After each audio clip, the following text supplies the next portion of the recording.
Babli project ఆపాలంటూ Nalgonda జిల్లా సూర్యాపేటలో అఖిలపక్షం ఆందోళన నిర్వహించింది. ఆర్డీఓ కార్యాలయంలోకి దూసుకెళ్లడానికి ప్రయత్నించిన ఆందోళనకారులను భద్రతా సిబ్బంది అడ్డుకున్నారు.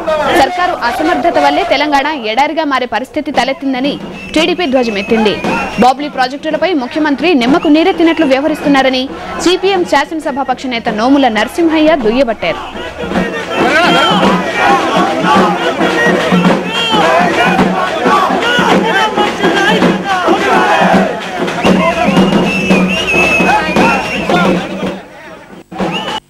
మనకు వ్యతిరేకంగా బాధించిన మహారాష్ట్రకు సంబంధించిన అడ్వకేట్ను అందర్జన్ను మీరు మన హైదరాబాదు అర్బన్ డెవలప్మెంట్ అథారిటీస్గా ఆయనకు అడ్వకేట్గా పెట్టారు.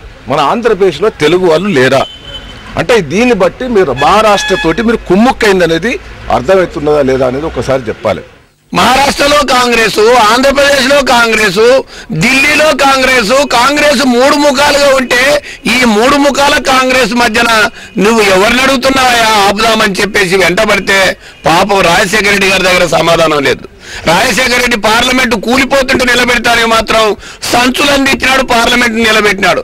కానీ బాబ్లీ మాత్రం దోసుకపోతుంటే, జలదోపిడీ జరుగుతుంటే, 18 లక్షల ఎకరాలు ఎడారి కాబోతుంటే తెలంగాణ జిల్లాలో ఇప్పటికే కరీంనగర్ కు అనుకున్న నీళ్లు రాలేదు.